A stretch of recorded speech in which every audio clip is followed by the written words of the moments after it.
when we may have touched on this in the past couple of weeks, but one of the things um, in so it's been 2 years being in this conversation around the principles, and one of the things that I didn't really pay as much attention to that people talk about is the idea of levels of consciousness. Like that didn't really speak very much to me. And then when I would hear Sid talk about it, I'd kind of, whatever, skip over it. But then on over the weekend, I was listening to George. He did an interview like 5 years ago with Steve Chandler.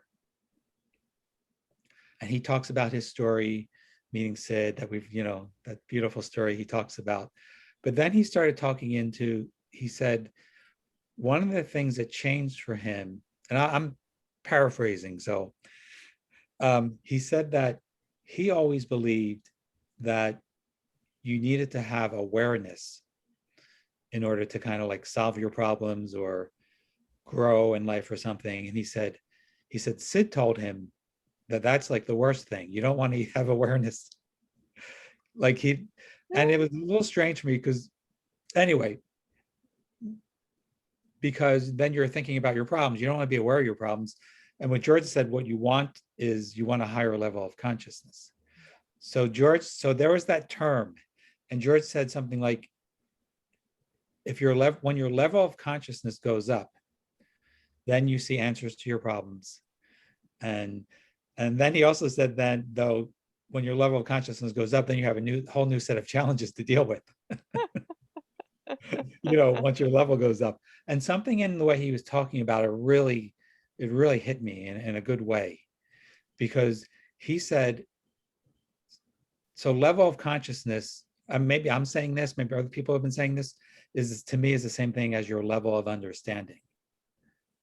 So we all understand something to some degree. And so he said, if you have an understanding of mind, consciousness, and thought, right? Whatever your understanding is your level of consciousness. And then it hit me, it's like, wow, it's like, I have some understanding. Like when we say mind, there's something that I understand, right? Then I listened to Sid, and he talked about levels of consciousness. And what he said was the most important thing was to be grateful for the level that you do have. And it's a mistake to try to go higher, because then you get into trouble. And I think I realized that a lot of times, I think when I'm trying to figure something out and it doesn't feel good, and I think a lot of people, like in the forums we're in, people are struggling over trying to figure things out, it seems to me. And what Sid was saying, like, don't do that. Instead, just be grateful for what you have. And then that feeling of gratitude is actually what raises your level of consciousness. And then when your level of consciousness goes up, then all of a sudden you see more things. And I realized that is what's been going on for me since I've been in this conversation. I keep having insights, but I guess what I'm saying is I never before put that together with this idea that there are levels of consciousness. And somehow that just became really alive for me, in these last couple of days. So anyway, I don't know what that means to you both, but it was really exciting.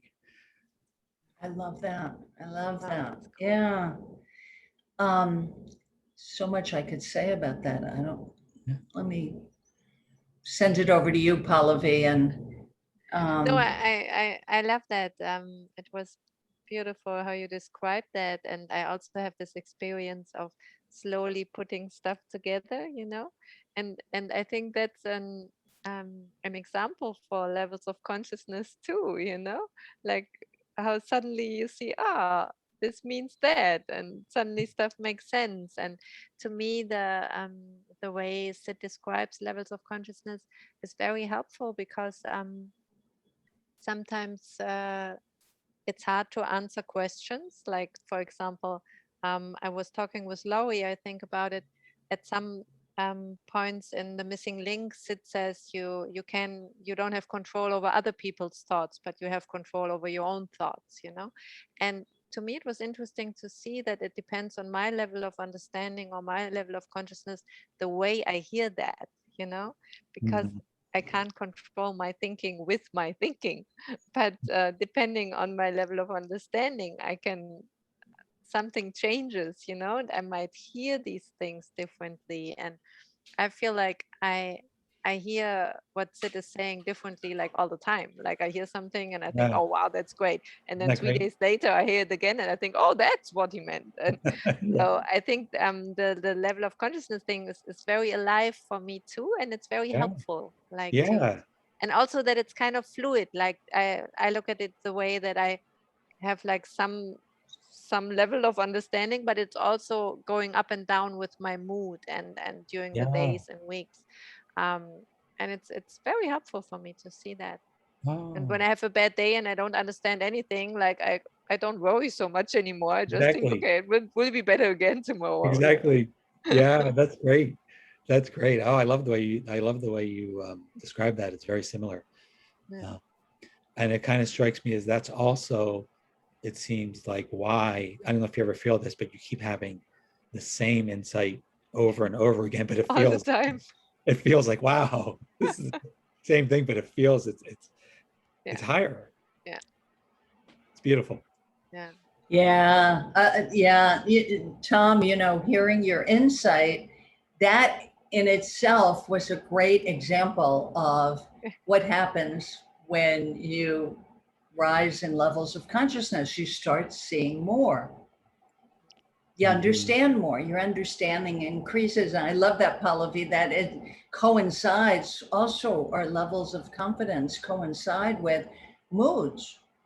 I mean, our levels of consciousness, I said confidence, our levels of consciousness coincides with our moods. In the lower moods, we lose sight. We lose sight of what we know.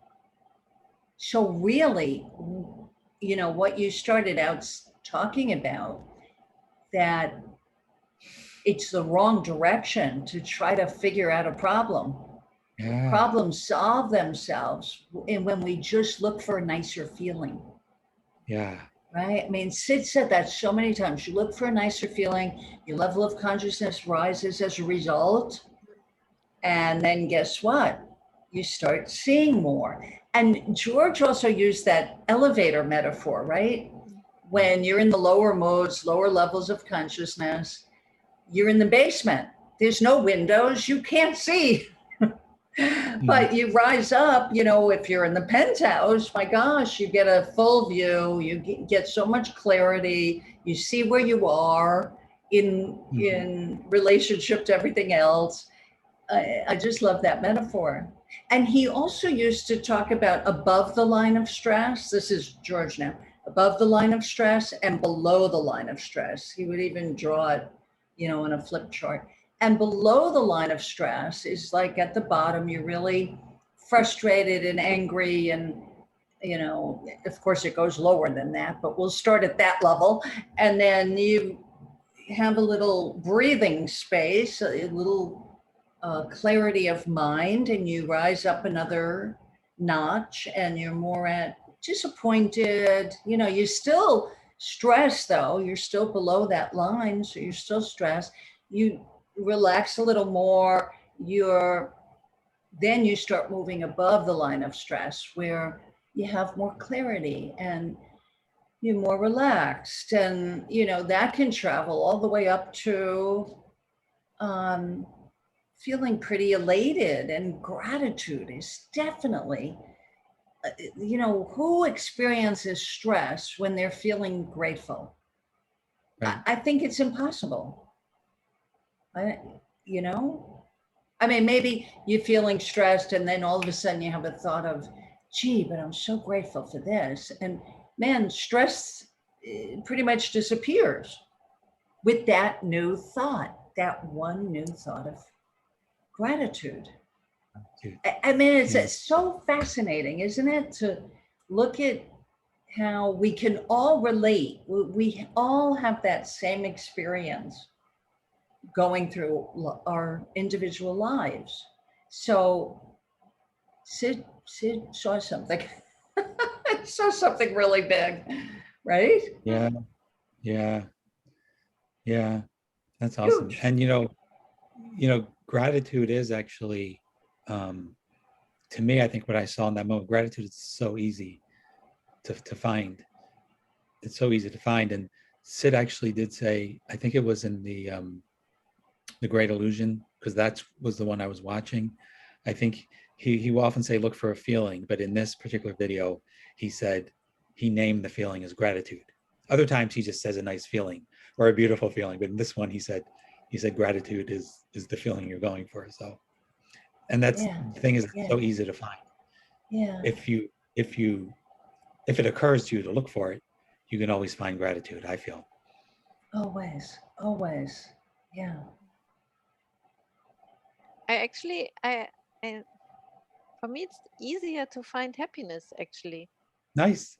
It's Yeah. weird, but yeah, but it's really weird because of course I understand the concept of gratitude and I am very grateful. I have a lot of, reasons to be grateful for, but it doesn't, somehow I don't resonate with it so Yeah. much. And I'm wondering about it because I hear Sid talk about it, but for me it's easier to resonate with peace or with happiness actually. Yeah.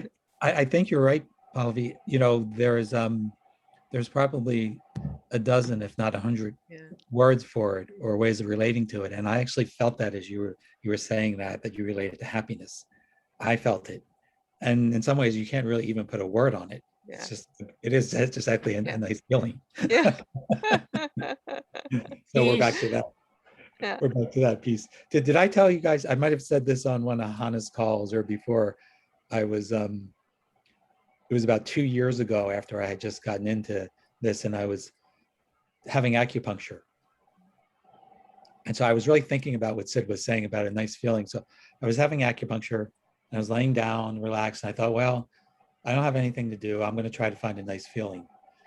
And I started saying to myself, like, love, peace, beauty, joy. And after a minute, the acupuncturist said to me, are you thinking about something stressful? Because the way she read what I was doing, like I was obviously trying to get into a good feeling, and she was reading on my body as stress. But when she said that, the whole thing dropped.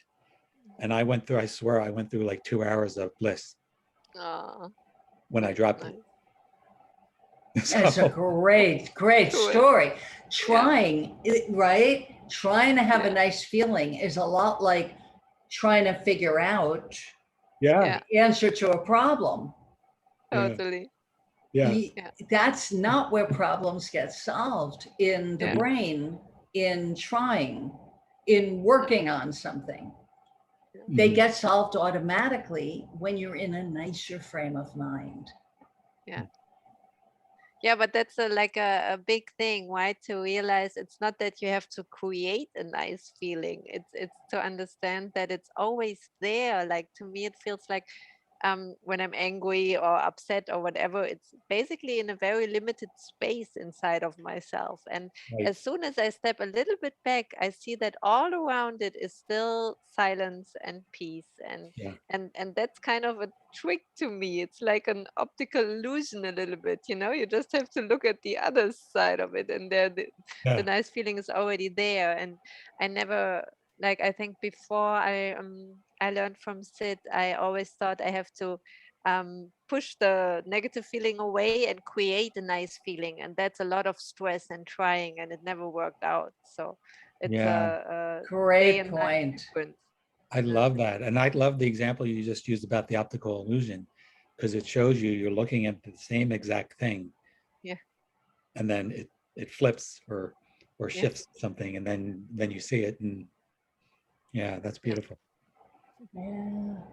And also Great it's so things. funny because it's like exactly 108 degrees different to what we would usually do, this Totally. when you got a problem, you want the usual thing is to go in there and figure it out and get some information, and then you think like, after I solved it, I can be in a nice feeling. And now Right. it's so much nicer, you just go to the nice feeling and then it Yes. takes care of itself. Totally. Totally.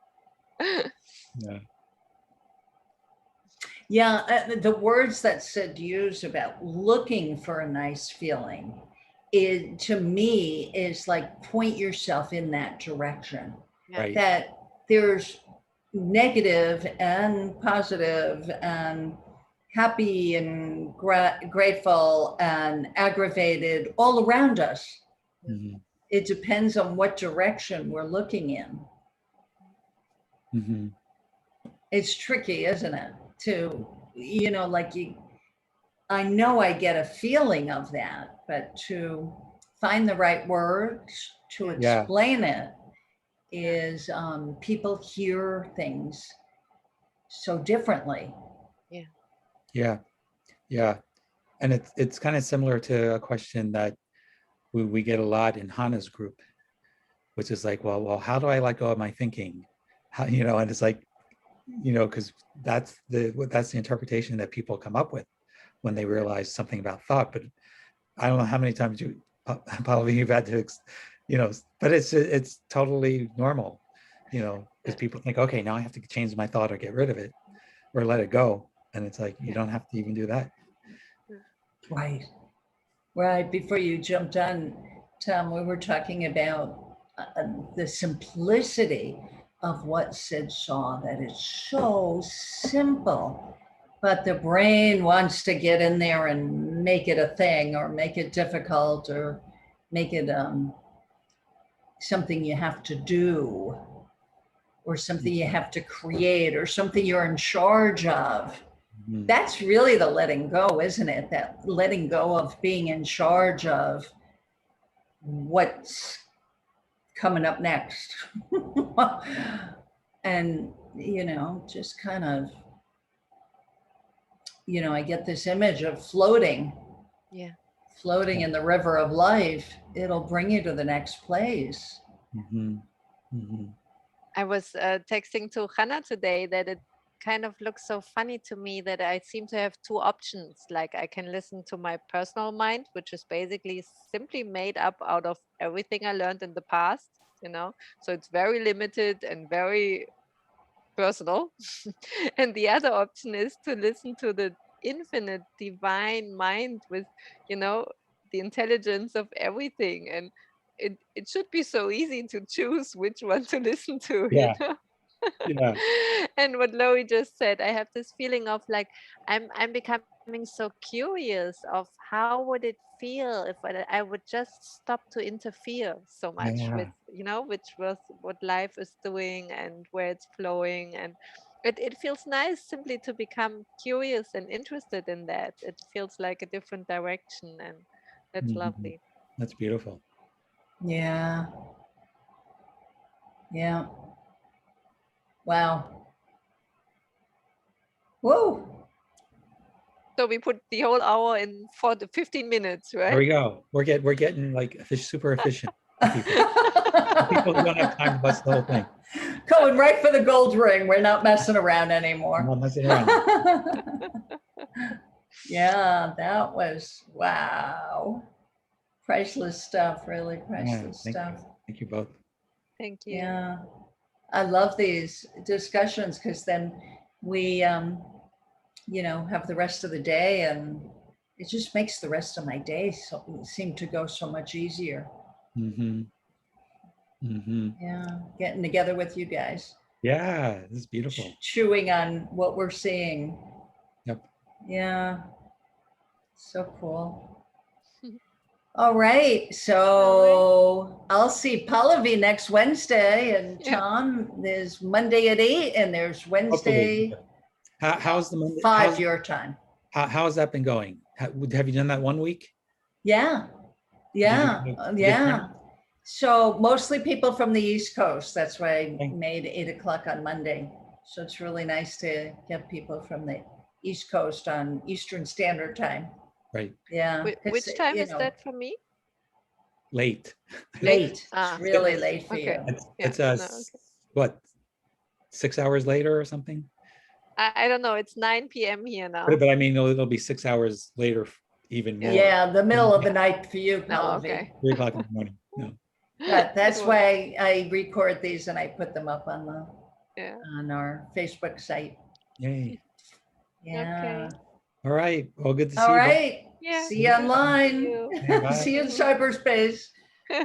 Bye bye. Bye. Have a great rest of the day. You too, Loie. Bye. Bye.